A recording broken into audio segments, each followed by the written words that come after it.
What up, YouTube? It's Coffee back again, and damn, man, do y'all see this footage right here? Yo, shout out to my bro Jay Millie. Y'all know if you rock with the channel, he's a diehard Niners fan, so he's celebrating right now. You know what I mean? As San Fran's going on to the next round to meet Green Bay. And I know y'all see this other footage playing, man. I made a whole video gloating about my Buffalo Bills just totally annihilating Bill Belichick and the bum-ass Patriots. The dynasty's over. Yo, it's the AFC, is the Bills. Y'all, you Patriots fans, you guys really thought the division was yours, man. A couple weeks you have first place. Flock out of here. But I had to let this footage roll, man. That incredible interception by Hyde, man. Just sucked all the momentum out of the game for the like it was over right at that very moment. You know what I mean? But listen, are the Cowboys fans really pelting their own players with garbage? Like, are they disgusted with them, or is this footage deceiving? My Bills, the round 2 matchup is all set up. We're facing KC again, another rematch, which is going to be huge. Bills versus KC, and Tennessee in Cincinnati. That's this divisional round of the playoffs in the AFC. We'll talk a little bit all about all this different stuff and this Dallas Cowboys Niners game in a moment. I just got to go over some quick other news with you guys. Is very brief, and make sure to subscribe, everyone. If you're new to J Coffee Talk, we do that over here. We cover all different news topics, but this is kind of sports related. But if you want to skip ahead to the football talk, once again, this is just something very brief I had to go over. It has to do with sports and coffee, so J Coffee got to talk about it. But if you want to skip ahead, there should be a timestamp below. Podcast in the world, and today we have Christian Hancher in the building, and we're just having a very invigorated conversation about Tim Hortons. We are, yes. I'm Canadian, so my parents got me this for Christmas. Well, like a little stocking gift. Right. Yeah, but it's cute, right? Right, but then I just had to break it to you. I said, there is Tim Hortons in America. She said, no, there isn't. I said, I think there's a couple. Okay. I Googled it. There's 621. What the You said 2, though. 621. I know. You claimed there was 2. I personally believe that I went to one in Manhattan one time, and I believe that I also maybe went to one in Vegas. What do you mean believe? Either you did or you didn't. Okay. But y'all hear that, right? That's Adam22 on the No Jumper podcast. Y'all know the coolest podcast in the world and all that, interviewing this girl. What's her name? Kristen Hancher? I don't know shit about this girl. Apparently she's an OnlyFans star. I don't even know. I want to talk about Tim Hortons, okay? As I'm a diehard Buffalo Bills fan. They're talking about Tim Hortons is all over the Buffalo, New York area. And from my understanding, I believe it's in Pennsylvania as well. Anyone else who catches this video, comment if you got a Tim Hortons around you. Now, why is that important? Because I'm J Coffee, right? I love my coffee. Tim Hortons is the best cup of coffee you could ever have in your life. Allegedly, reportedly, rumors that it's the creamer. I don't know. I don't know if that's what it is. They say that it has everyone jonesing like there's dope in the coffee. But it's just kind of wild. This girl it prides herself as a Canadian, or maybe she doesn't. I don't know. But she says she's Canadian, and she didn't even know that there was Tim Hortons in the United States. I just kind of was like, what the fuck, man? Yo, if you guys remember, like a couple weeks ago when Stephon Diggs was at practice in his Corvette or Lambo or whatever the hell it was, Ferrari, I think it was a Corvette, was stuck in the snow. That was at a Tim Hortons. But Tim Hortons is actually named after a hockey player, Tim Horton, who was from Canada, played for the Sabres, also played for Toronto Maple Leafs, I believe. But when he played for the Sabres, he died. Holy shit, how did I not peep this? We were just talking about Diggs' Corvette being stuck at Tim Hortons. Tim Horton died in a crash in a Corvette, playing a home game in Buffalo, then driving back to Canada, and word was that he used to brag he could get from Buffalo to Toronto in like 30 minutes flat. Supposedly he used to go like $1.20 on the QEW, which is a highway in Canada, and he crashed going so fast his Corvette disintegrated. That's what they say, man. But I don't know why I really had to include this in this video. Like I said, that's just kind of what Jay Coffee Talk does. We cover all different kinds of ish on all, like, music, news, sports, and more, and we mix up the videos like this sometimes. So I don't know, hopefully if you weren't interested in this, you skipped ahead, like I said. But just was kind of odd to me that a Canadian didn't know that Tim Hortons was in the United States, and I just wanted to see if anyone else out there flux with Tim Hortons like that. What do you think about the fans throwing beer bottles on the field there at the very end? Did you see that? I think I could want to be in St. Lawrence. No, I didn't see that. That's sad. I mean, you're talking about a team, you're talking about men that come out each and every day of their lives and give everything to this sport, give everything to this game of football. Nobody wants to succeed more than we want to succeed. I understand fans and the word fan for fanatic. I get that, but to know everything that we put into this day in and day out, try our hardest. Nobody comes in the game wanting or expecting to lose, and for people to react that way when you're supposed to be a supporter and be with us through thick and thin, that's tough. The referees. Credit to them then. That's not tank. They weren't doing a tank. Oh, credit to them.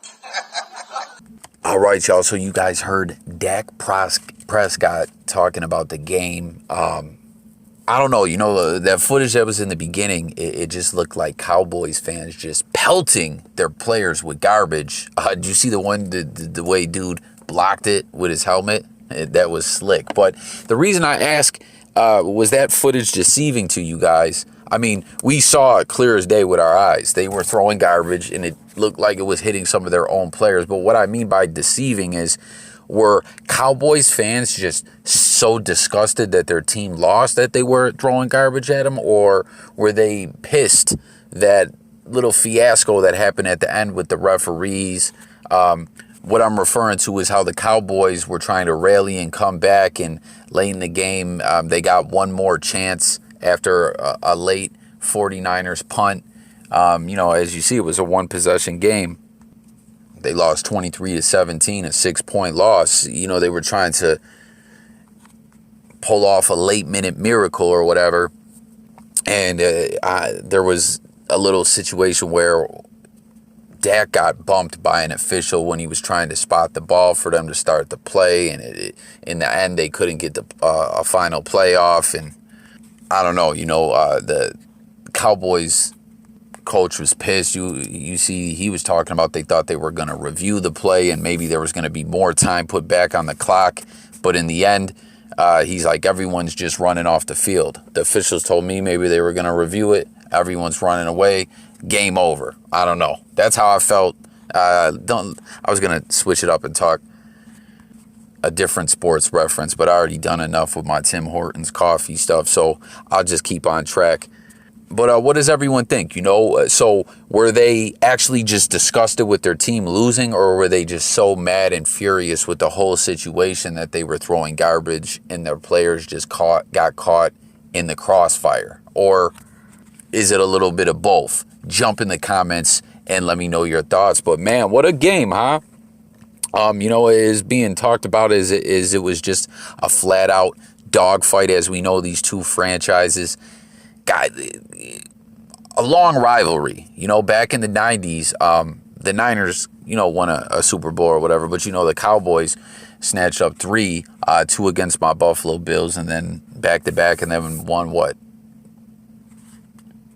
A year, not obviously 2 in a row, and then the third year they didn't get it, and then the next year I believe they beat Pittsburgh, if I'm not mistaken. I could be tripping, but they were a major dynasty, and these teams were always looked at as the best teams in the NFC. A lot of people used to say, man, when those two teams play each other, that's the Super Bowl. As you guys know, I'm a diehard Bills fan.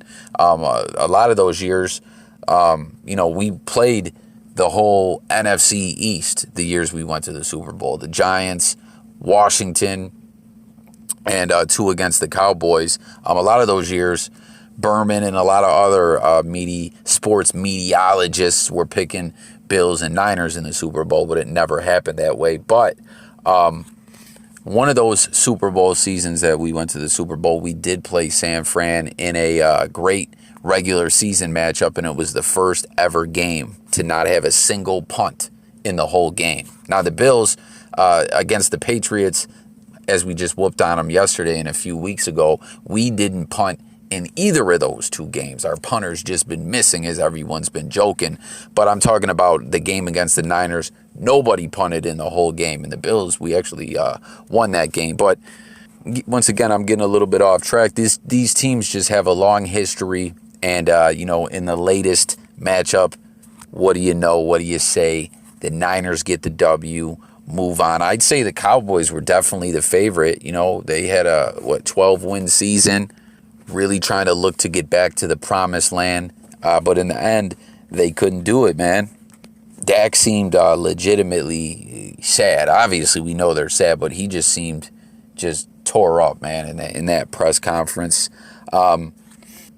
They tried to rally back. They couldn't. What were they down at one point? Like 17-0 or something like that. They couldn't get it together on one of those important drives that when they were trying to get back in it. That's where you see they drove to like midfield, and one of the different highlights that you see playing in the video is when on fourth down, Dak just threw a bad pass under pressure, incomplete, turnover on downs. He also threw an interception in the game.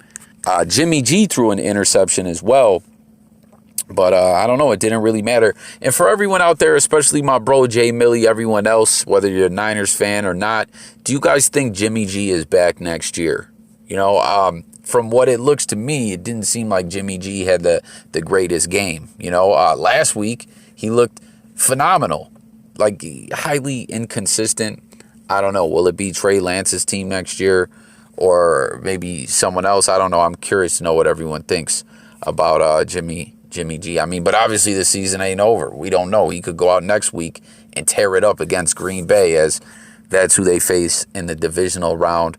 Tom Brady and the Buccaneers got to wait to see who they face in the winner of that Arizona game. That's going to be tomorrow night, a Monday night football game in the playoffs. That's wild. That's like never happened before. I don't know. What do y'all think of that? But all in all, just a very emotional game. Jump in the comments with all your thoughts on the game. As always, that's what it's all about over here on J Coffee Talk, hearing what the people got to say, tapping in with you guys. Like I said, we cover music, news, sports, and much more. So make sure to subscribe if you're new. Stay tuned. Tap in. Join those discussions.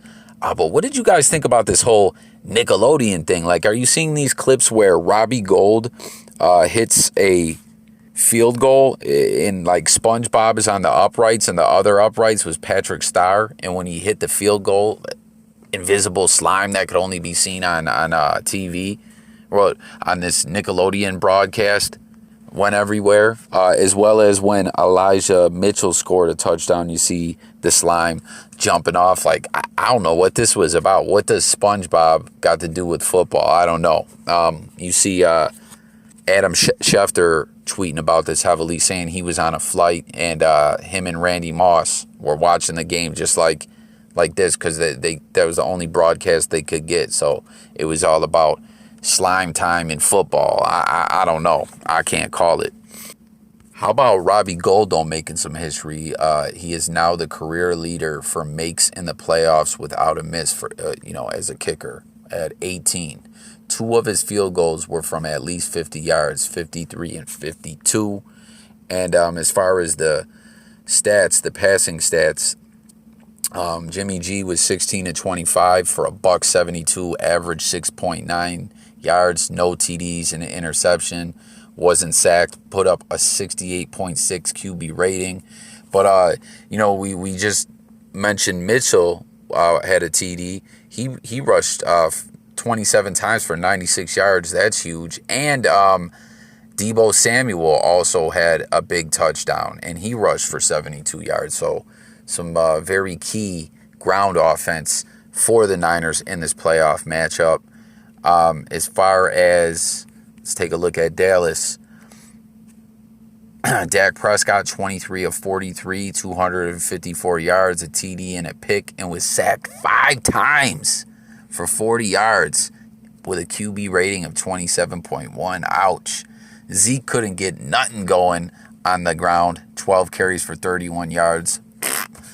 And Schultz had, was their most productive receiver, 7 receptions for 89 yards. But I don't know, man. That's going to conclude this video. Tap in. Let's discuss it all. Thanks for watching. Catch you guys later. A lot more NFL content coming. And I'm gone, y'all. Peace.